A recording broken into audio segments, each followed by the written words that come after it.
আমেনা ধোয়া পাকলা করার জন্য পুকুর ঘাটে গেল। অনেকগুলো হাঁড়ি পাতিল জমে আছে। পুকুর ঘাটলায় কেউ নেই, সুনসান নীরবতা চারদিকে। আমেনা এক মনে বাসন পেয়ালা মাজতে লাগলো। হঠাৎ দেখল দূরে অনেকগুলো কাক আকাশে উড়ছে। পুকুরের ওই পারে কিছু কি হয়েছে মনে মনে ভাবে আমেনা। ধোয়া পাকলা করে ঘরে চলে এলো সে। তারপর সেগুলো গুছিয়ে বের হলো। ওর শাশুড়ি বলল, ও বৌমা, আবার কই যাও? রতন এখন শাশুড়ির কোলে শুয়ে আছে। এই সময়টা একান্তই আমেনার। সে এখন পুকুর ঘাটলায় যেয়ে দেখবে কি হয়েছে। বলল, আমি একটু যাইতাছি, আয়সা পড়ুমনে। এই বলে ধীর পায়ে চলে এলো আমেনা পুকুর ঘাটের ওই পারে। দেখল একটা ছোট পাখি মরে পড়ে আছে।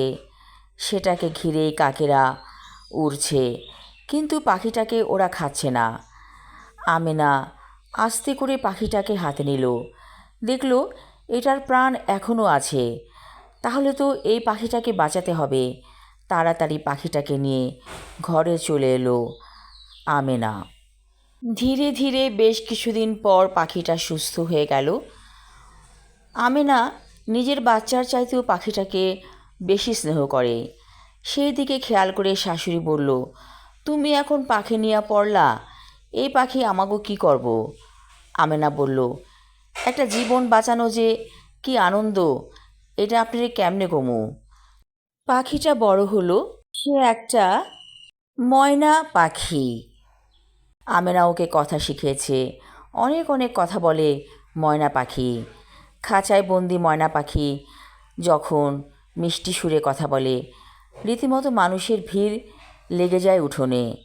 এত সুন্দর ময়না পাখির কণ্ঠ আমেনার কাছে খুব ভালো লাগে।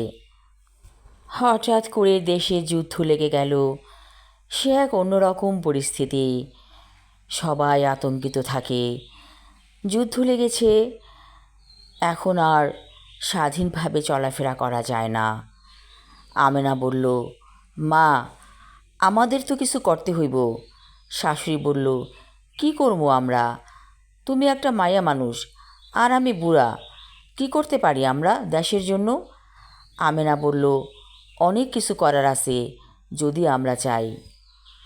মিলিটারিরা ঘাঁটি বেঁধেছে ওদের গ্রামে। সবাই ভয়ে ভয়ে থাকে কখন কি হয়ে যায়। একদিন আমেনাকে ধরে নিয়ে গেল ক্যাম্পে। ছোট বাচ্চাটা কাঁদছিল। মিলিটারিরা গ্রাহ্য করল না বাচ্চাটার কান্না। চোখের সামনে নিয়ে গেল আমেনাকে।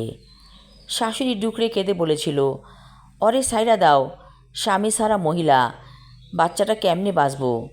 কোনো কথা শুনেনি মিলিটারির দল নিয়ে গিয়েছিল আমেনাকে ক্যাম্পে। আমি আমার লেখা ছোট গল্প তুষের আগুন পর্ব 2 পড়লাম। পরবর্তী অংশ থাকবে আগামী পর্বে।